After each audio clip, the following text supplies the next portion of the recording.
और ये देखिए हमारे छोटे छोटे बुली लोग भी स्कूल जा रहे हैं। कौन कौन से गांव से हो बुली? बेला टिपरी। भास्कर बट ब्लॉक से जुड़ना। हमारा फॉरेस्ट रेस्ट हाउस है, यहाँ पे हमारी चौकी भी है। वही अमन गारमेंट्स है जिसकी बात मैं कर रहा था। ये धरती बहुत पवित्र धरती है। तो उन्होंने कहा था कि यहाँ पे एक सूर्य कुंड हुआ करता था। तो वो कहाँ पे था?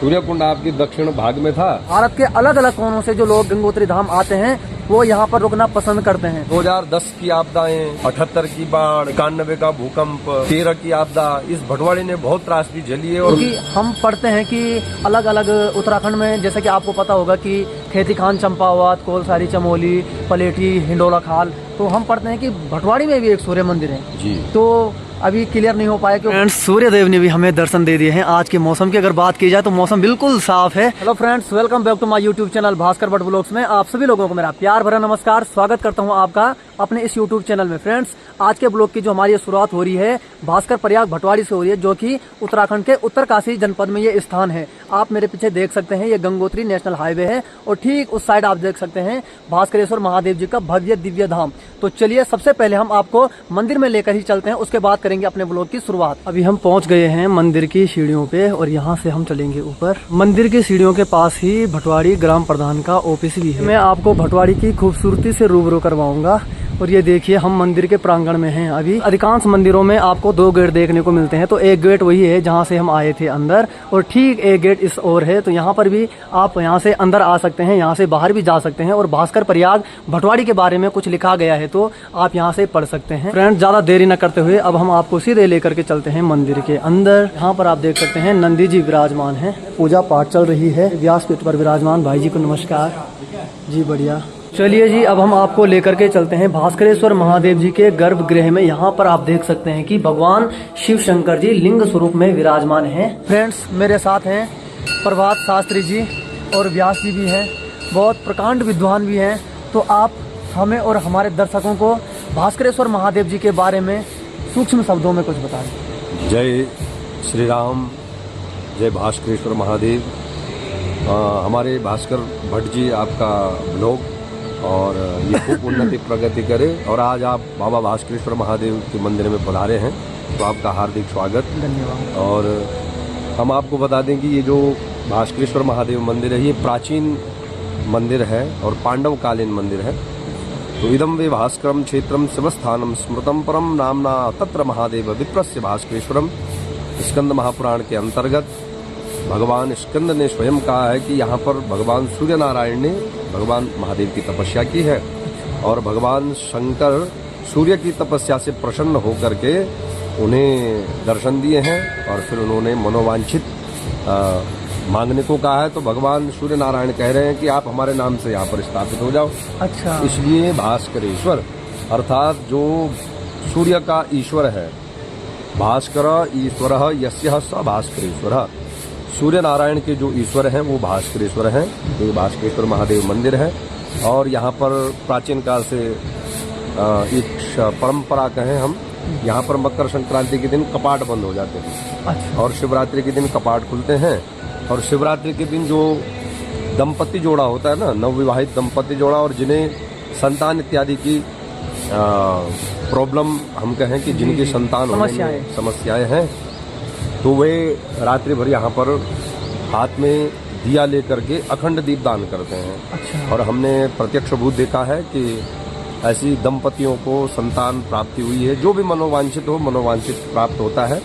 और ये भास्करेश्वर महादेव बोले भास्कर प्रयाग है संपूर्ण। और भास्कर प्रयाग आपका पूरा दयारा बुग्याल, आपका गिडारा बुग्याल, आपका बाकरिया टोप इत्यादि जो प्रसिद्ध स्थल है। अच्छा। ये वहाँ से लेकर और पूरा ये भास्कर प्रयाग क्षेत्र है, ये संपूर्ण क्षेत्र है। तो गव्यूति परिनिष्ठितम अर्थात परिमाण को ही क्षेत्र का है कहते हैं। ये परिमाण के आधार पर पूरा आपका भंगेली तक, जहाँ तक गिडारा बुग्याल होगा वहाँ तक भास्कर प्रयाग क्षेत्र है। लेकिन विशेष तौर पर नवला नदी और आगे यहाँ से 1-1.5 किलोमीटर पापहारणी, चड़ेती से थोड़ा आगे से पापहारणी नदी है। इन दोनों के मध्य में जितनी भी ये भूमि है वो भास्कर प्रयाग उसे कहते हैं। और आप देखेंगे यहाँ पर नवग्रहों का पूजन विशेष तौर पर बताया गया है। जो अंदर प्रधान शिवलिंग है वे भगवान सूर्य नारायण के नाम से स्थापित हैं। अच्छा। इसलिए वहाँ पर सूर्य देव का वास भी है। अच्छा। और जो पीछे मूर्तियां रखी होंगी आपने देखा होगा। क्योंकि एक्चुअली जब मैं अभी मंदिर में परिक्रमा कर रहा था तो मतलब मुझे वहाँ पे अलग अलग प्रकार के शिवलिंग अलग अलग कोनों में दिखे, जो कि मैंने वीडियो में कैप्चर भी कर लिए हैं। तो जैसे जैसे आप बताओगे तो वैसे वैसे हम उसकी वीडियो भी उसमें चलाएंगे। तो आप हमें और हमारे दर्शकों को बताएं कि वो जो खानों में जो शिवलिंग है उनका कुछ विशेष महत्व। जी, वो शिवलिंग अर्थात वो नवग्रहों के समान है। अच्छा। क्योंकि यहाँ पर सूर्य नारायण प्रमुख देव है और सूर्य नारायण के साथ साथ भगवान महादेव और पीछे जितने भी मूर्तियां रखी हैं या शिवलिंग रखे हैं वह 8 आपको दिखे होंगे, 8 खाने, और 8 खानों में वो 8 ग्रह हैं। अच्छा। और प्रथम में शनि है, उसके बाद बृहस्पति है, बुध है, फिर उसके बाद राहु, केतु आपका। अच्छा। हाँ, इस पर मंगल इत्यादि ये सब ग्रह रखे हैं। तो 8 ग्रह पीछे हो गए और भगवान सूर्य भीतर स्थापित है जी। और यहाँ का एक और विशेष महत्व है, यहाँ के जो नंदी हैं उनका मुख दक्षिण होगा।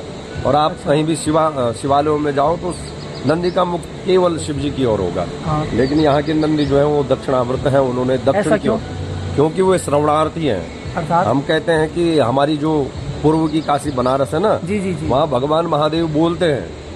अच्छा। हाँ, लेकिन जो ये उत्तर की काशी है, ये उत्तर काशी का जो पूरा क्षेत्र है, यहाँ के महादेव सुनते हैं, इसलिए नंदी भी यहाँ सुनते हैं केवल। अच्छा। हमारे भास्करेश्वर हमारे महादेव हमसे क्या कहना चाह रहे हैं। शास्त्री जी, मेरा एक मन में विचार था कि ये जो मंदिर है भगवान भास्करेश्वर महादेव जी का, क्या हम इसको सूर्य मंदिर कह सकते हैं? जी, सूर्य मंदिर कह सकते हैं, बिल्कुल। क्योंकि हम पढ़ते हैं कि अलग अलग उत्तराखंड में, जैसे कि आपको पता होगा कि खेती खान, चंपावत, कोलसारी, चमोली, पलेठी, हिंडोला खाल, तो हम पढ़ते हैं कि भटवाड़ी में भी एक सूर्य मंदिर है। जी। तो अभी क्लियर नहीं हो पाया कि वो भटवाड़ी में ये भी सूर्य मंदिर है, क्योंकि ये भास्करेश्वर है, अर्थात सूर्य की तपस्थली है। अच्छा। और प्रधान सूर्य मंदिर यही है। लेकिन अच्छा। यहाँ से अगर आप ऊपर जाओगे तो वहाँ के पुजारी भी हम ही हैं।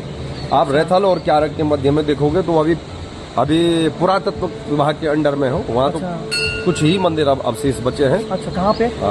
आपका रैथल और क्यारक के बीच में एक मथाली नाम की जगह पड़ती है। जी जी जी, हाँ हम गए थे, पर मैं वहाँ एक्चुअली में गया नहीं उस गांव में। तो वहाँ से सड़क से ही नीचे, अच्छा, सड़क से ही नीचे पुरातत्व विभाग के अंडर में है। अच्छा। और वहाँ भी सूर्य की तपस्थली है जी। उस स्थान को भी कहते हैं। लेकिन हमारे आधार पर वो भगवती कंदोमती है। अच्छा। और असल में यदि देखा जाए तो सूर्य का मंदिर यही है, क्योंकि ये भगवान सूर्य की तपस्थली है। तो फ्रेंड्स, हमारा जो डाउट था वो आज शास्त्री जी ने क्लियर भी कर दिया। और डॉक्टर कुलानंद रतुड़ी जी, मेरा उनसे थोड़ा मिलना हुआ था, तो उन्होंने कहा था कि क्योंकि मेरा तो हमेशा यही प्रश्न रहता है कि हमारे जो ये भास्करेश्वर है, ये धरती बहुत पवित्र धरती है, तो उन्होंने कहा था कि यहाँ पे एक सूर्य कुंड हुआ करता था। तो वो कहाँ पे था? सूर्य कुंड आपके दक्षिण भाग में था। अच्छा। लेकिन मतलब इसी स्थान पे? जी, इस स्थान पर। और अच्छा। ब्रह्म कुंड भी था आगे समीप पर। अच्छा। हाँ, तो हमने तो देखा नहीं, लेकिन पुराणों के आधार पर हमने पढ़ा। तो अगर मतलब उनकी खोज या कुछ पुरातत्व से संबंधित वो हो सके तो क्या वो अभी मिल सकते हैं? जी, मिल भी सकते हैं। क्योंकि यहाँ पे उन्होंने कहा था कि ब्रह्म कुंड के बारे में तो उन्होंने नहीं कहा, और पर मैंने भास्करेश्वर महादेव से, इसलिए मैंने सूर्य के बारे में ही ज्यादा उनसे पूछा। जी, वहाँ तो यहाँ 2 कुंड थे, सूर्य कुंड और ब्रह्म। वो बता रहे थे कि यहाँ पे सूर्य कुंड है। जी जी। अच्छा। ये सूर्य भगवान की तपस्थली है। बहुत बहुत धन्यवाद, आपने हमें और हमारे दर्शकों को इतने सूक्ष्म शब्दों में एकदम पूरा हमारा जो मन में जो विचार चल रहे थे उनके बारे में क्लियर किया। तो बहुत बहुत धन्यवाद आपका।